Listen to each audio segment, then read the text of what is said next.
एक बार फिर से आप सभी का स्वागत है फाइनेंस गुरु के चैनल पर और लेटेस्ट अपडेट लेकर मैं आई हूँ बैंक अकाउंट में मिनिमम बैलेंस को लेकर। तो आरबीआई ने बनाए हैं कुछ नए नियम, तो आइए जानते हैं वो नियम क्या हैं। उससे पहले आपसे निवेदन है कि अगर आप मेरे चैनल पर नए आए हैं तो सब्सक्राइब ज़रूर करें और अपनी राय कमेंट सेक्शन में ज़रूर दीजिएगा कि ये चेंजेस सही हैं या नहीं। तो चलिए देखते हैं क्या है पूरी अपडेट। तो पूरी वीडियो में ध्यान से बने रहिएगा।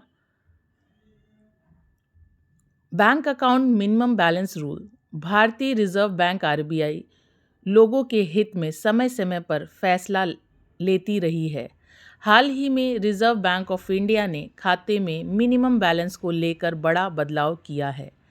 अगर आपका बैंक में खाते हैं तो आपके लिए यह योजना बेहद ज़रूरी है। और आपको भी पता है कि कोई भी फाइनेंस रिलेटेड अपडेट होती है तो मेरे चैनल पर सबसे पहले आती है, तो इसलिए बिल्कुल भी सब्सक्राइब करना ना भूलें और ज़्यादा से ज़्यादा इसे शेयर करें, सबको पता चले कि क्या रिक्वायरमेंट है, क्या चेंजेस हुए हैं। मौजूदा वक्त में हर व्यक्ति के पास अपना बैंक अकाउंट है। वैसे तो बैंक के अकाउंट दो तरह के हैं, एक करंट अकाउंट होता है, दूसरा सेविंग अकाउंट होता है। सेविंग अकाउंट वो लोग ज़्यादातर यूज़ करते हैं जो नॉर्मली पैसे रखने या रिसीव करने के लिए। करंट अकाउंट ज़्यादातर बिजनेसमैन प्रोफाइल जिनका ज़्यादा का लेन देन होता है। लेकिन आपका सेविंग अकाउंट में एक मिनिमम बैलेंस का एक रूल है। अगर आप उसे नहीं रखते हैं तो आपको कुछ ना कुछ उस पर चार्ज देना पड़ता है। केंद्र बैंक आरबीआई के सर्कुलर के मुताबिक इन ऑपरेटिव अकाउंट में मिनिमम बैलेंस मेंटेन नहीं करने पर कोई भी चार्ज नहीं देना पड़ेगा। बैंक उन निष्क्रिय खातों पर मिनिमम बैलेंस चार्ज नहीं ले पाएगी जिसमें 2 साल से अधिक समय से कोई ट्रांजैक्शन नहीं हुआ हो। आरबीआई के ये नए नियम 1 तारीख से लागू होने वाले हैं। तो ये बहुत अच्छी खबर है कि जो इनएक्टिव अकाउंट है 2 साल से हमने उसको यूज़ ही नहीं किया तो उसमें कोई मिनिमम बैलेंस का चार्ज नहीं पड़ेगा, क्योंकि ज़्यादातर हम देखते हैं हमारे बैंक से पैसे माइनस होते जाते हैं और करते ही जाते हैं बैंक वाले। तो अब वो ऐसा नहीं कर सकेंगे। रिजर्व बैंक ऑफ इंडिया ने खाते में मिनिमम बैलेंस को लेकर बड़ा बदलाव किया है। अगर ग्राहक बैंक अकाउंट को इस्तेमाल नहीं कर रहे हैं तो आपको मिनिमम बैलेंस चार्ज नहीं देना पड़ेगा। आरबीआई ने कहा कि बैंक उन खातों पर मिनिमम बैलेंस मेंटेन करने का कि जिनमें पेनल्टी नहीं लगा सकते हैं, जो खाते निष्क्रिय हो चुके हैं। इसमें उन खातों को शामिल किया गया है जिसमें 2 साल से अधिक समय तक कोई भी ट्रांजैक्शन नहीं किया गया है। तो कोई भी ऐसा बैंक अकाउंट है आपका जिसमें आपने कोई ट्रांजैक्शन नहीं किया है, इनएक्टिव मोड में है और 2 साल हो चुके हैं, तो आपका बैंक अब उस पे मेंटेनेंस का चार्ज नहीं लगा सकता। आरबीआई के नए नियमों और क्या हैं? रिजर्व बैंक ने ये भी कहा कि बैंक स्कॉलरशिप या डायरेक्ट बेनिफिट ट्रांसफ़र पाने के लिए खोले गए खातों को निष्क्रिय के रूप में क्लासिफाई नहीं कर सकती, भले ही इन खातों में इस्तेमाल 2 साल से अधिक समय तक नहीं किया गया है। केंद्रीय बैंक का निष्क्रिय खाते के लिए एक सर्कुलर जारी किया गया है, जिसके जारी बैंकों को निर्देश दिया गया है। आरबीआई ने अपने सर्कुलर में कहा है कि इन निर्देशों से बैंकिंग सिस्टम में अनक्लेम्ड डिपॉजिट को कम करना और ऐसी रकम को उनके सीधे दावेदार को वापस करने की कोशिश की गई है। तो जितने भी बेनिफिट अकाउंट है और स्कॉलरशिप अकाउंट है, अगर वो एक्टिव भी नहीं है, उसके ऊपर कोई भी ऐसी नियम नहीं लागू हैं। ग्राहकों से कैसे संपर्क करें बैंक? आरबीआई ने नए नियम के अनुसार बैंकों को कस्टमर को एसएमएस, लेटर या मेल के ज़रिए उनके खाते को निष्क्रिय होने की जानकारी देनी होगी।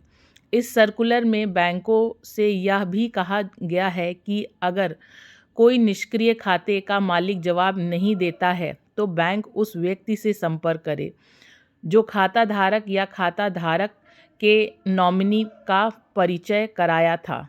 जिसने परिचय मतलब जो नॉमिनी है उससे संपर्क करें। अकाउंट एक्टिव करने के लिए कोई charge?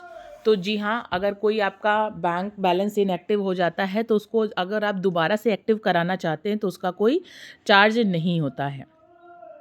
Reserve bank of India ने नए circular RBI guidelines for minimum balance penalty के मुताबिक बैंकों को निष्क्रिय किए गए खाते में मिनिमम बैलेंस मेंटेन नहीं करने पर पेनल्टी लगाने की इजाज़त नहीं दी है। नियम के अनुसार निष्क्रिय खातों को एक्टिव करने के लिए भी कोई चार्ज नहीं लिया जाएगा। तो ये सारे अपडेट आपके बैंक को जा चुके हैं। केंद्रीय बैंक की ताज़ा रिपोर्ट के मुताबिक मार्च तक अनकमेंट डिपॉजिट में 28% की बढ़ोतरी हुई है और 42,272 करोड़ रुपए तक पहुंच गई है। वो डिपॉजिट अकाउंट जो 10 साल या उससे अधिक समय से ऑपरेट नहीं किए गए हैं, उसके बैलेंस को बैंक आरबीआई के डिपॉजिटरी और एजुकेशन अवेयरनेस फंड में ट्रांसफ़र करेगी। इससे पहले रिज़र्व बैंक ने बैंकों को यह सुनिश्चित करने का निर्देश दिया था कि minimum balance maintain new rule नहीं करने पर पेनल्टी चार्ज करने लगे के कारण खातों में बैलेंस नेगेटिव ना हो जाए। इसके बाद भी कई बैंक लगातार पेनल्टी लगाते रहे हैं।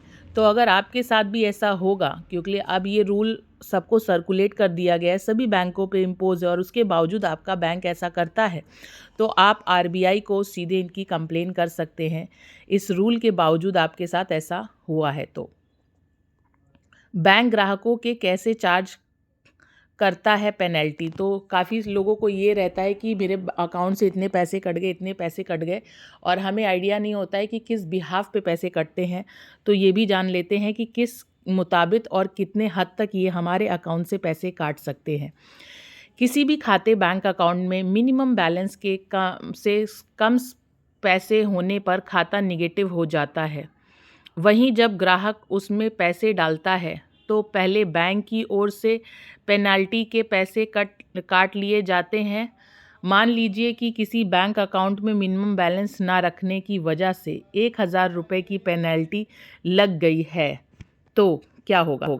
तो उस खाते में जैसे ही आप 5,000 रुपये डालेंगे, उसमें से सबसे पहले बैंक 1,000 रुपये काट लेगा और ग्राहक सिर्फ 4,000 रुपये ही वापस मिलेंगे। तो ध्यान रखिए, अगर आपने कोई भी ऐसा बैंक अकाउंट खुलवाया है जिसमें मिनिमम बैलेंस मेंटेन रखना है, तो वो मेंटेन रखिए, क्योंकि जब बैंक वाले पेनल्टी काटते हैं तो वो भी बहुत बड़ी होती है। जो चेंजेस हुए हैं वो केवल इनएक्टिव बैंक अकाउंट्स के लिए हुए हैं, एक्टिव बैंक अकाउंट के लिए नहीं हुए हैं। तो कोई भी गलतफहमी मत पालिएगा। इसीलिए मैं कहती हूँ पूरी खबर ध्यान से सुना करिए और अंत तक ज़रूर सुना करिए। चलिए, धन्यवाद। आपका दिन अच्छा हो।